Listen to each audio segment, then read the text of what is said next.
Okay, Podsters, this is it. This is your tipping point, your moment to take action or live with never knowing what could have been. We all have that thing that we know we are meant to do that scares us, that we're not sure we can do, and that we know we need a little help doing.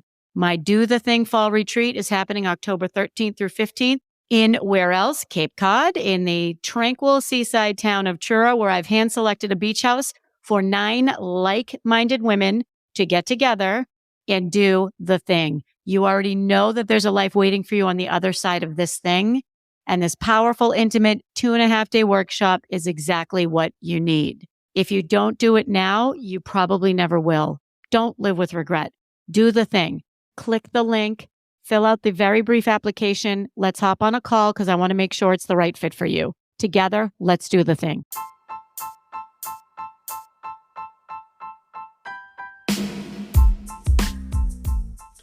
Welcome to Unmute Yourself, the podcast. I'm Nancy Medoff, keynote speaker, best-selling author, executive coach, and equity evangelist who literally wrote the book on women in confidence. And I'm Beth Knaus, creative copywriter who works with female entrepreneurs who are done putting safe and general content out there and ready to walk the fine line between honoring their bold voices and perspectives and honoring their professionalism. We are on fire and on a mission to inspire and empower you, and who are we kidding? The world, to speak up, stand out, and get your seat at the table. If you're looking for straight talk and a weekly shot of confidence, you've landed in the right place. Beth and I met while collaborating on my #1 bestseller, Unmute Yourself and Speak Up to Stand Out. We hit it off and we knew right away that we needed to keep these important conversations going so that women around the globe will speak up and stop building our own glass ceiling. So here we are, coming at you weekly with a perfect blend of realistic strategies, actionable tools, and real life stories to bring these important and somewhat controversial ideas to life. Doing so with humor, kindness, and the occasional shenanigans. Get ready to feel empowered and inspired to speak up, to stand out, and to build your confidence toolkit. Note to men or women who are not working in a professional capacity, we see you too, and we promise you the conversations here will inspire you as well. So buckle up, folks, because here we go.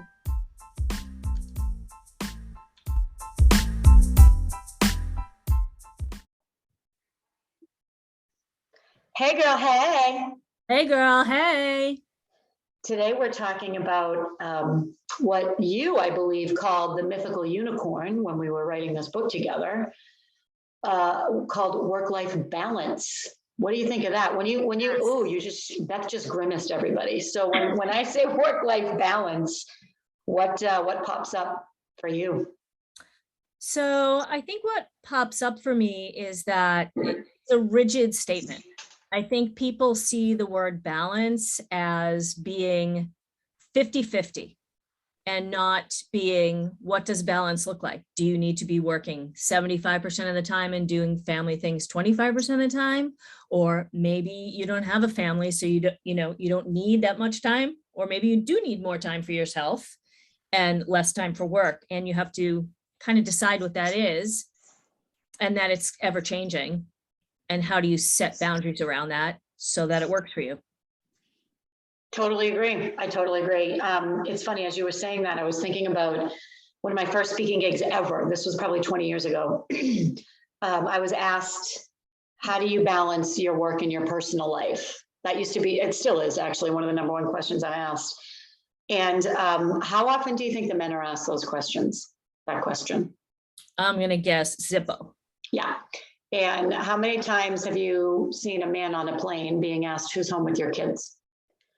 I'm going to say Zippo again. Right. So I think maybe as a follow-up episode, we can talk about why women are being asked this question, because the expectation is that women are going to do it all. And as you know, I feel very strongly, as you do, that women cannot do it all. And in fact, one of my favorite idols or icons we've all seen the mugs or the memes or whatever that say you have as many hours in the day as Beyonce, just get it done. And I think that's really, really, really damaging to women because we do not have as many hours in the day as Beyonce.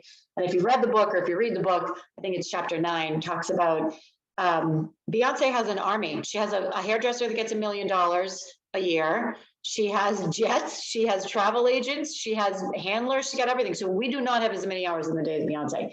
So for me, knowing that and honoring that and figuring out how am I going to blend my work and my home life, because I can't balance it.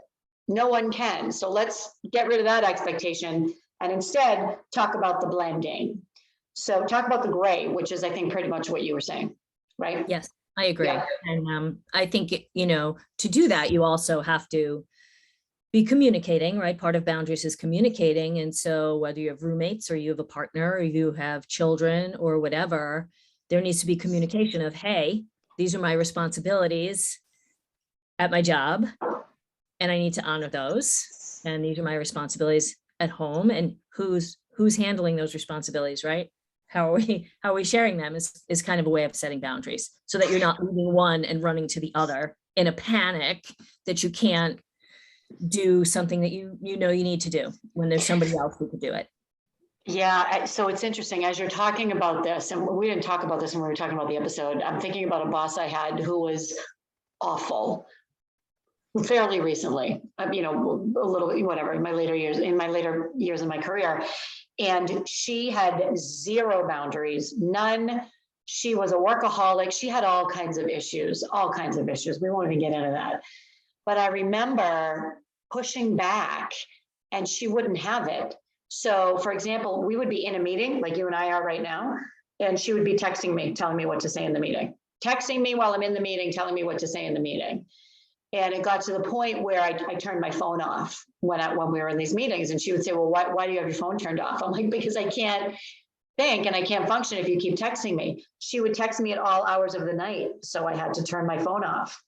And I remember the few times that I didn't stick up for myself or didn't assert my boundaries, they were bad. It was very bad. So I'm excited to talk about what that looks like for you and how you think that we can help people and help each other, and talk a little bit more about that. Because once you figure out how to do it, it'll change your life. Yes, I agree. And so I'll tell you quickly, one of the issues that I have had is I've had one or two people that I can think of that would do that, text at all hours, middle of the night, late at night, after work hours, early in the morning. And I silenced them on my phone because having kids who weren't at home, I wanted my phone on in case it was an emergency and they needed me, but I didn't want, to be texted by other people who struggle to set boundaries. So, yeah. So did you ever have a conversation with that person? Like, hey, I love talking to you, but I need you to understand that after 6 o'clock is my family time. I didn't. Yeah. I didn't. And I probably could have. One of them might have obliged that. The other one, I just know for sure wouldn't have. So yeah. Yeah, interesting. I remember when I tried to, she might even listen to this episode, but I remember she used to call me like when she was traveling and be like, I'm just getting out of the car, let me call you right back. I'm just getting, through TSA, let me call you right back. I'm just, and I'd be sitting there at my desk, like chained to my desk, waiting for her to get her act together to call me. And I said, it sounds like it's not a good time for you. Why don't you call me back when you can talk? And boy, was she pissed. Yeah. She actually threw it back at me later on. And I just remember thinking to myself, like, I can't control this person. I can only control how I let them engage with me. So, and I'm not going to do this. I'm not going to do this. So I think the lesson there is that when you do set the boundary, understand that people are going to get upset, and how are you going to deal with that? And is it worth it? Right. Exactly. Yeah. Like, is it going to be productive? Like, that's always one of the things I think about. If I'm going to have a conversation about something like that, what am I expecting? Do I think it's going to go well? Because if I don't, why am I going to have the conversation? So. Yeah, but that's a good point too. Like, because I like that you said you just silenced her, right? You don't always have to have a confrontation, or you don't always have to have a difficult conversation. Not responding to emails on weekends is your way of establishing a boundary. I remember another team I worked on. We had a boss that would email at all hours of the weekends. We talked to her about it. She said, "I'm not going to change that. Just deal with it." So you either chose, you either chose to engage on the weekend or not. And there was a woman on my team who had two young boys, and she would never respond to an email on the weekend. And I said to her one day, "How can you do that when everybody else on the team is responding, and where, how do you even do that?" And she said, I can't. My priority is my children, and I'm not going to do that. And I remember I was like, wow. So she didn't, it wasn't a big announcement. Hey, everybody, I'm not answering emails on the weekends. She just didn't do that and was able to create that boundary just by her actions. Right, right. And I think that the important thing here is we have to learn to accept and compromise on the fact that not everybody has the same boundaries. Right? Many times we set boundaries and we assume, oh, isn't that the boundary that everyone sets? Like, I want to answer my emails all weekend long. Isn't everyone doing that? And the answer is sometimes no. Sometimes they're doing what's best for them in their world. So I think we have to think about that too, because one of the things I think we consider with boundaries is, oh, but so-and-so is going to be mad, or so-and-so is going to feel, like it's inconvenient that I've set this boundary. And it's not about the other person.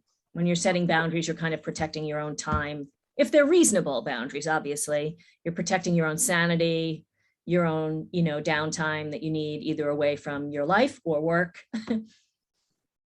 Yeah, it's interesting because I'd be interested to hear from our listeners, whoever has gotten in trouble for not answering an email on the weekend, or not answering an email after 7 o'clock, or whatever the case may be. Like, I'd just be interested, especially for those who are working in a toxic environment. Excuse me, I had too much coffee this morning.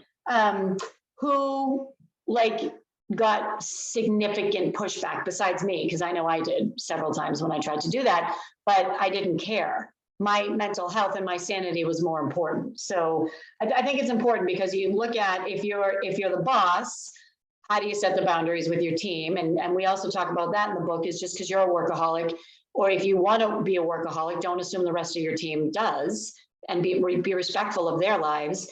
But if you're not the boss, how do you politely and kindly either have the conversation or just set it by doing? I really like that idea of, I don't answer my phone after 8:30, period, for anybody. And I didn't declare to my family and friends, I am not on the phone after 8:30, but now they realize, I know you're not going to see this till the morning when you log in, or when you turn your phone back on. Let me know what you think. And that's worked great. And I think that's a great starter boundary 101. Just start acting the way you want to act. Yes, I agree. And I don't know about you, I need that shutdown time where I'm not talking to anybody anymore. I need to be in my head and just settling. So time is a big thing for me. And I think that for people who, are service providers who work for themselves, it's so hard to set boundaries because there's just so many hats to wear. If it's just you, or, until you have a team or one person at least who can help you and you can delegate, it's just like one day kind of can meld into the next. And you have to really say, okay, I'm going to spend this much time on this because, I know as a writer, I have a certain amount of hours in me each day that I can write. I can't write for 10 hours in a day. Mm-hmm. I'm good for maybe a good 3 hours. But then I have other business tasks, right? And calls and networking and all the things. And so I have to be aware of that and really respect my time and what I'm expecting out of myself in the basic 8-hour day. Definitely. And one of the things that helped me when I went into business for myself was to take a look at my hourly rate, what I charge people, and think about, okay, is it worth this? Is it worth this amount of money? What you're doing right now in terms of, if it was a client who wanted more and more and more outside of the scope of our SOW, is it worth it for you to for the opportunity cost for those 3 hours? Here's the dollar value. And is it worth it for you to do that as they continue to scope creep and scope creep and scope creep? And Right. when the answer is no, I push back. You know, sometimes it's okay. It's going to take me 15 minutes. That's fine. But sometimes I'm like, no, this is not, this is now a new project, or this is now a new engagement. And, you know, those kind of boundaries I think are especially important. Yeah. Yeah. No, I agree. I feel the same. And I always, you know, if I leave my clients after a project, and let's say it's a website copy project, you know, I always say, listen, you know, once it's up, maybe something looks a little off when you see it visually on the site and the graphics are done and everything, you know, I'm happy to chat for 15 minutes or whatever. I'm not ready to give an hour or 2 hours because I've already done that. But if somebody needs, you know, just some guidance, I'm happy to give it, because to me, that's value. But there's a line between when are you giving value and when is someone pushing you? Because after a while, you feel resentful, right? When people do that.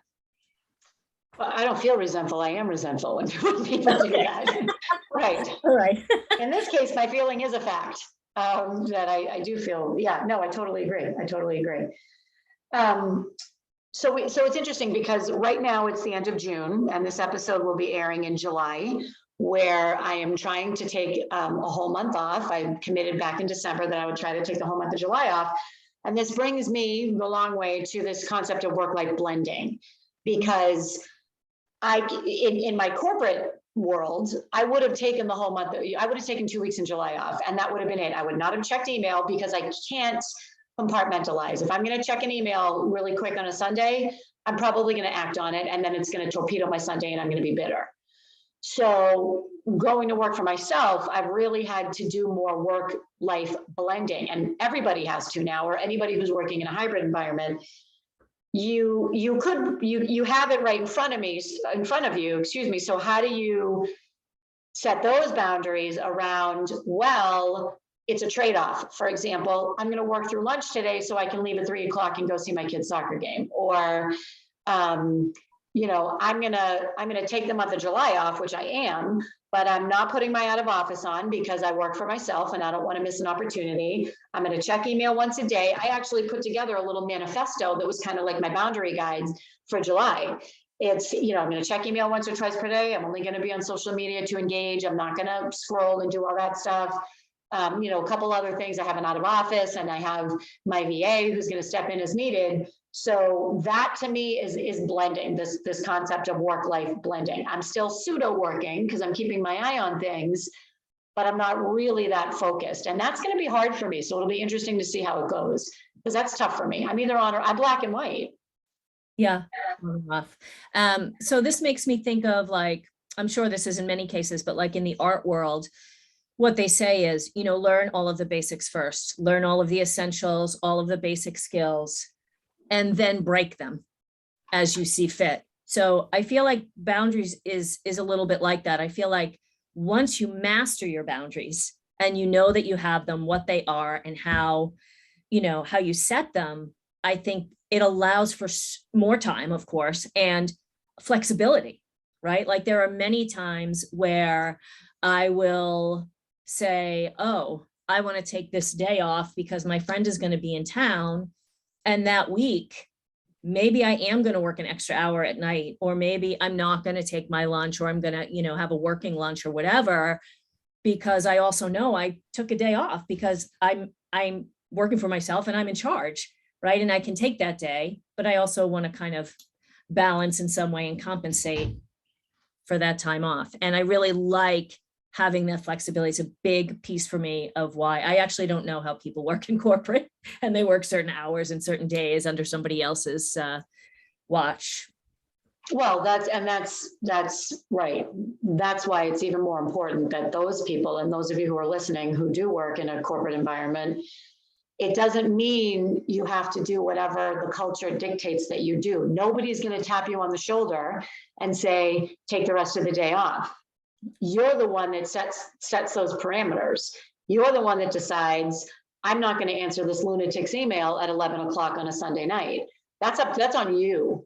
So, and that was really hard for me to understand. It was really hard for me because I really wanted to succeed. I wanted to do well. And it wasn't until I took a step back that I'm like, wow, this culture is not good. This is not how I want to live my life. I was miserable. And I started, you know, just pushing back, if you will. I don't really love that term, because if you think about it, and you just said something, more time, more flexibility, I would add in more headspace to do your job, right? So if you're constantly on that hamster wheel and you don't set your own boundaries, you're not going to excel at your job. You're not going to thrive at work. And your team wants you to thrive at work. So that's even more reason why you should do it. So what do you think?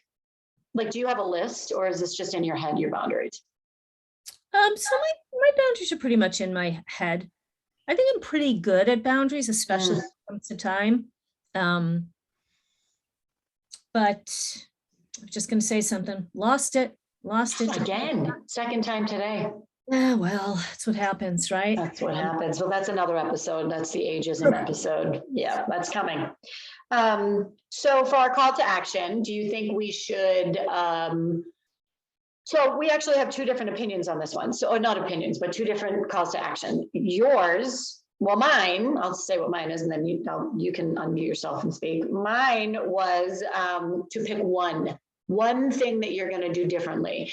And you don't need to march down Main Street with a trumpet and say, this is my boundary, everybody, but you need to write it down and stick to it. For example, I will not check email before 7 a.m., period, or 8 a.m. And then do it. I do this with my coaching clients. Do it and see how much your life changes. Not one of them has come back to me and said, Nance, I really want to go back to checking email before 7 a.m. Not one. So I say pick one, stick to it for about a week, and then see how you feel. Yeah, no, I actually think that that's great, because I feel like if all of a sudden you're like, I'm setting 20 boundaries and that's it, it becomes overwhelming. You set yourself up for failure, right? But I do think that once you establish them one at a time, that you can have a list that's in view in case somebody does kind of push you to go against your boundaries. They're right in front of you and you're like, I don't live that way. I don't work that way. And I know now what I was going to say. When you set a boundary and you do it enough times and you see the effect, and you see that you're respecting it and other people respect it, it feels so freaking good, right? Like there's this little boost of confidence. Like I set this boundary and everybody's respecting it, including me.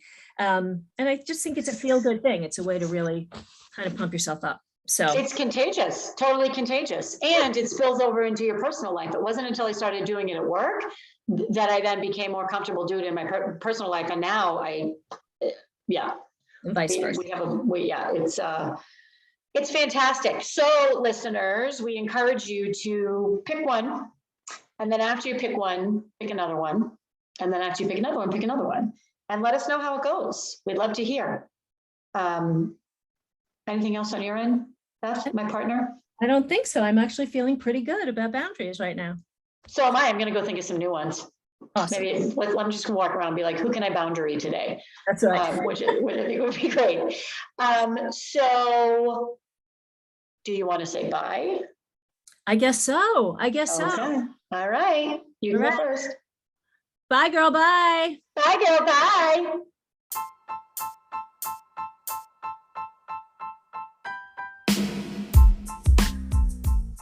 That's a wrap, Podsters. If you were thinking of someone as you were listening to this, share it. If you nodded along and even shouted out a couple of yes, leave us a review. Please, please, please. If you want to make sure you don't miss next week's episode, hit that follow button.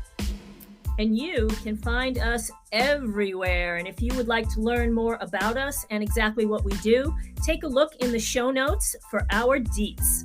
See you next week. Podsters.